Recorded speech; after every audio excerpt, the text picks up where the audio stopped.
This is the best cybersecurity metric that I use as my go-to graphic when talking with executives and boards. Because showcasing strategic value of cybersecurity is challenging, being able to quickly provide a status overview is key. This is my favorite visual to present operational updates to business leaders. It uses the radar chart, or sometimes called a spider graph, as a foundation, and it's a cybersecurity leader's best friend. So let's explore what it shows, why it drives conversations that are just so important, and how to put one together. First, a caveat. This is not a magic graphic that replaces all others. It should be one tool in your toolbox. Okay, so we really want to be able to use this in conjunction with other graphics and text, but don't be surprised if it does become the crown jewel of what you focus on, because it helps to convey the right level of understanding to your audience, and as a preferred tool to facilitate good business decisions by those executives. This graph is easy to create in Excel or other tools, but generating accurate numbers in a consistent manner that underpin the graphic is a different topic, and I'll leave that for a later discussion. So, here's how to build one, and it's super easy. Let's start with the structure. At the edges of the radial points are the stated goals of the cybersecurity program. These can be 2 or 3 or 5 or 10, however many there are. And these are the specific high-level objectives that cybersecurity is working to manage. Now, I believe defining these goals is paramount to success, as it forces an initial discussion with business leaders to define the trade-offs between the costs of security, the friction it will introduce, and the resulting residual risk that is left over. We can never get it down to zero, so we need to have that conversation. And there absolutely is a relation between these aspects, between the cost, friction, and resulting risk posture. At the end, right, when you're coming up with these goals, essentially you're defining that optimal balance between all of these things. And it is absolutely key. No matter how good you are at cybersecurity, if you don't have clearly defined, reasonable goals, you will fail. I won't cover how to define and establish those in this video. We can leave that for another day. Okay, so with the goals being represented by the radial arms, we can populate the first area that's going to show up. And this is going to represent the desired target or the desired acceptable risk. So based on the goals you've already talked about, you've found that optimal level of what you're shooting for, right? Based on the cost and friction trade-offs, and this is where you want to be. Okay, great. So this basically represents those risk goals in a numeric way based on the willingness to invest resources and absorb accompanying friction that security controls will bring into the party, if you will. This is where we want the organization to be. So we're going to paint it green, although you can paint it whatever color you want. I like green. Landing anywhere in this green zone is acceptable. Although, if you're too far into it, it may actually indicate you're overspending. But again, that's a different topic. You really want to get your risk lines into the green. So that's number one. The second area we're now going to paint in is we're going to establish an area that depicts the current risk level. And we'll paint that red. Again, I like red. Use whatever color you want. Again, these numbers should be generated in a consistent manner with proper analysis using a framework or tool that delivers confident, quantitative results. And it needs to do it in a consistent manner. That's why you need a framework. Otherwise, you'll get all over the place. The key is the red area which exists, right? Because it's going to be under the green area. Any of that red area along those radio lines, well, that represents the residual risk that you really want to close, you really want to get rid of. And there can be many reasons why it currently exists, which drives discussions. This is where the eye goes to, and where you see red, chances are something has to happen or is happening.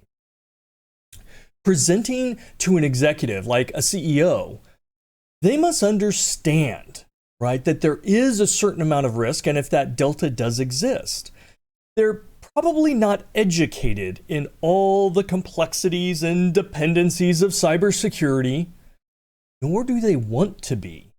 So this is not about a master class in teaching your executives how to be cybersecurity professionals. No, this is really intended to help them understand what they need to make good business decisions. And when we see a big gap, right, and it's going to be showcased by the amount of red, then the discussion can focus on the decisions around that, what to do. Now, these two areas drive some of the most important discussions, the delta between the green and the red. First, an acknowledgement of where the organization is at with respect to security goals.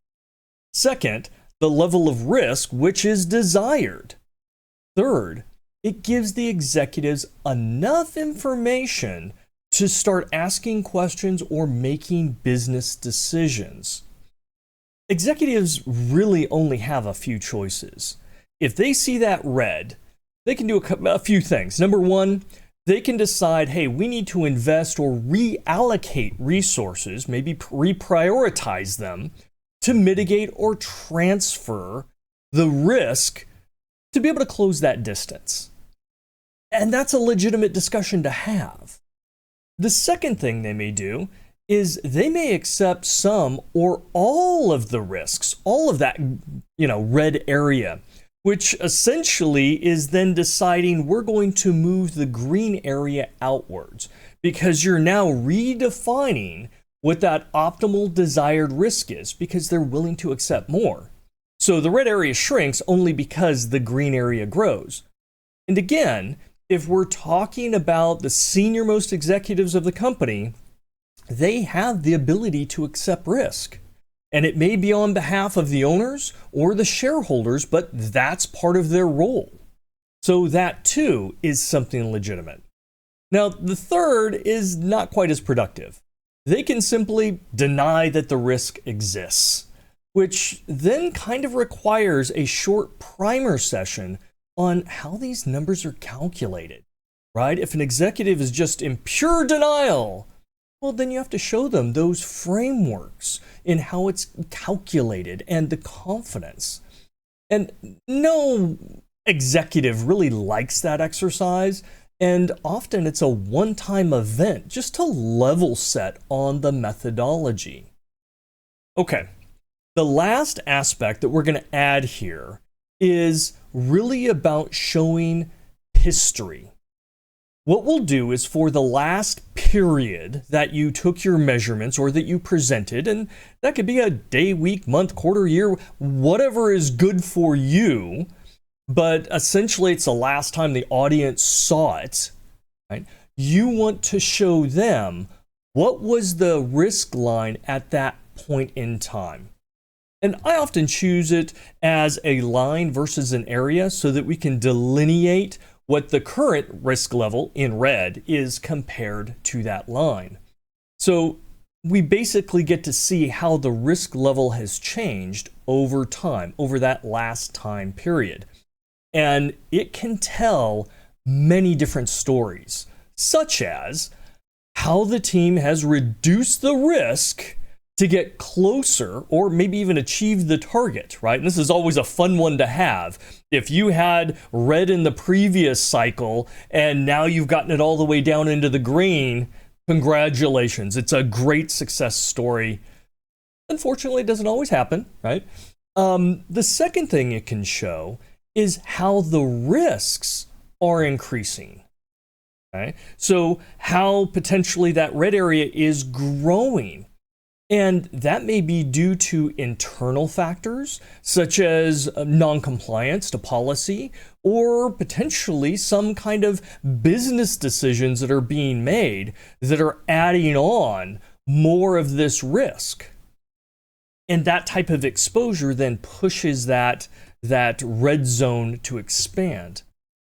It can also be due to a rise in threats, which look to cause impact, and that can be both internal or obviously external. So if the attackers that are coming after you from the outside, if they are getting better with their tools or better with their capabilities to do phishing, or they have access to more vulnerabilities or something like that, yeah, the risk goes up. There can also be internal risks. Let's say you're shutting down a particular site or a particular product.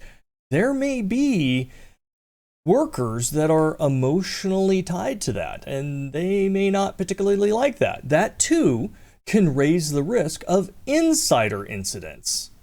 So there's lots of things that line moving outward can show. And here is where we explain the conditions and the factors, and then we follow up with recommendations that this audience, this executive audience, has the power to enact. And again, the audience doesn't have to know all the gritty details, right? They're looking to you to be the expert. They're looking to you to summarize those in ways that they understand, and then give them options and recommendations. Now, finally, that line from the previous period may not have changed at all, which could be good if the line is in a favorable position to start with, or it could be bad if you were expecting improvement. If it's the latter, again, it becomes an opportunity to discuss the barriers, the priorities, the lack of resources. So from a leadership perspective, it really kind of drives those conversations, the ones, and sometimes they're tough, but the ones that need to be had. Now, I normally accompany this chart with a few bullets that highlight the most interesting areas on the graph. And that then drives the structure of the discussion. In fact, how I order them is really how I want the story to unfold. But they really tie back to all those interesting points that my audience is probably going to pick up on and want to know. Now, this graphic it's fairly easy to understand when audiences are first exposed to it. Sometimes they have to be walked a little bit into it, but normally it's not too bad. But over time, audiences begin to see much more depth and ramifications as a result of more insights about cybersecurity, which enables them to understand better and actively participate in more relevant discussions. Essentially, you're teaching them by using such an easy to adopt and understand graphic. Okay, so that's it. The data format is simple for the graph to work. You may need to play with what the area, colors are, and line versus area fill-ins, and those are all minor tweaks. Those are easy. And if you are going to use this, I suggest you make sure you have a really good set of cybersecurity goals. Okay, this is the biggest failure. Again, we have to have those. There has to be clarity. They must be clear, relevant to security, measurable in some way, meaningful to the organization, and attainable with the limits of resources and business friction that you're allowed, right? That you're afforded, essentially. Secondly, have a good assessment framework to generate consistent and comprehensive scores that populate this chart. Your chart's only as good as the accuracy, right? Neither of these two prerequisites are easy, but there are resources and tools that can help. And if you're interested in how to measure operational risk in an automated manner as they align with the most valuable asset chains of your company, reach out to Mercury Risk and Compliance. We are doing some really innovative stuff in this area. Well, that's it. Hopefully you got something out of it, and I'll see you next time.